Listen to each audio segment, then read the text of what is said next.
Hello everyone, আমরা চলে এসেছি নতুন আরেকটি ভিডিও নিয়ে।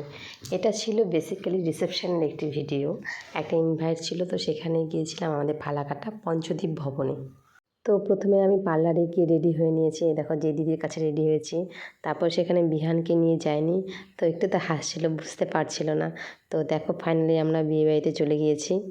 তো ভবনটা খুব সুন্দর করে ডেকোরেশন করেছিল, 4-5টা ফুলের কাজ, লাইটিং খুব সুন্দর ছিল।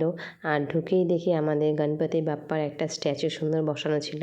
তো সেখানে গিয়ে আমরা কিছু ছবি ক্লিক করলাম, ভিডিও ক্লিক করলাম, যেগুলো তো শেয়ার করাই আছে অলরেডি। তো সেগুলো তো প্রোফাইলে শেয়ার করা আছে, তোমরা দেখতেই পাবে বা পোস্ট করেছি। একটা সুন্দর ফোয়ারা ছিল। তো ঢুকে প্রথমে এদিকে বাঁদিকে সুন্দর গানের ব্যবস্থা ছিল আর কি, সুন্দর সিঙ্গার এসেছিল, ভায়োলিন ছিল, স্যাক্সোফোন ছিল, আর অনেক কিছু ছিল, বাঁশি ছিল। তো এখানে আর কি যাদের বিয়ে তারা তো ফটো তুলতে ব্যস্ত, তাই আমরা এদিকে চলে এসেছি গিফট দিয়ে। আর এখানে এসে আমরা একটু সবার সাথে গল্প করছিলাম, দেখা হচ্ছিল। তো অনেক দিন পরে দেখা হয় সবার সাথে। তো বিয়েবাড়িতে আসলে এটা একটা খুব ভালো লাগে। আর এদিকে আমার হাজব্যান্ড আমাকে না বলে স্টলে চলে গিয়েছে। ও এসে চিকেন পকোড়া খাওয়া শুরু করে দিয়েছে। ও হ্যাঁ, স্টলে কী কী ছিল সেটা তো বলাই হয়নি।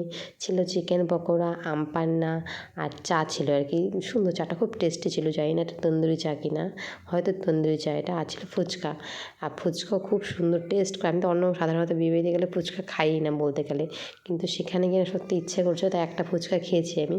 ভীষণ ভালো বানিয়েছে মশলাটা, আলুটা, মানে কি বলবো, আর জলটা ভীষণ লেবু, সুন্দর সেন্ট একটা। আমাকে একটা আমার ছেলে ফুচকা খাইয়ে দিল দেখো। তো আর বেশি খাইনি আমি, ওরা তো খাচ্ছিল সবাই মিলে। তারপর এদিকে আমি বাবানকে বললাম তাহলে চা নিয়ে আয়, চল চা খেতে খেতে এখানে গান শুনি, ভাল লাগবে, সময়টা কেটে যাবে। আর এদিকে ওদের এত সুন্দর মানে অনুষ্ঠানটা হচ্ছিল না, সত্যি বললাম আমি ন্যাচারালি খুব কমই শুনি কারো বাড়ি মানে বিয়ে থেকে এরকম প্রোগ্রাম। তো সেখানে গিয়ে বসে বসে ভালো লাগছিলো শুনতে। আর এটা একটা খুব ভালো ব্যবস্থা, ডিজের পরিবর্তে এসব ব্যবস্থা। আর দেখো এখানে আমার ছেলে এসে বললো মা আমি এক কাপ খেয়ে নিই, সাধারণত ও চা খায় না, কিন্তু ইচ্ছে করলো। আর যার বিয়ে আর কি রিসেপশানে ছিল, সেই আর কি বউয়ের সাথে একটা ভিডিও নিলাম ছোট্ট করে। এখানে একটা লেডি সিঙ্গারও ছিল, সেও ভালো গান গাইছিল। আর এখানে দেখো একটা আমার দীপা আর কি বোনের মতো, তার সাথে দেখা গেলো। আর এখানে একসাথে আমরা এখন গিয়েছি খেতে। এখানে দেখো চিনতে পারছো একটা আমার ফ্রেন্ড সুরজিৎ আর দীপা, ওরা এখানে খেতে বসেছে। তার উল্টো টেবিলে আমি আমার হাজব্যান্ড আমরা খেতে বসেছি। আর এখানে মেনু কার্ডটা দেখো, তো শেয়ার করে দিলাম তোমার সাথে। তো দেখো কেমন হয়েছে, আমাকে কেমন লাগছে আর কি, কথাগুলো সব গুলিয়ে যাচ্ছে, কি বলবো না। আর এই দেখো এখানে ডাল ভাত আলু ভাজা, প্রথম খাওয়া এটা দিয়ে ভালো হয়। আর এখানে উল্টো দিকে ওর এক কলিগ বসেছে। তারপর খাওয়া দাওয়া সেরে উঠতেই বললো নাচতে হবে, তো গিয়ে একটু নাচ করলাম, পেট ভারী হয়েছিল তো নাচতে পারিনি বেশিক্ষণ, একটু নেচে নিলাম। না বিয়ে বাড়িতে গেছি, নাচ না আসলে কি হবে বলো।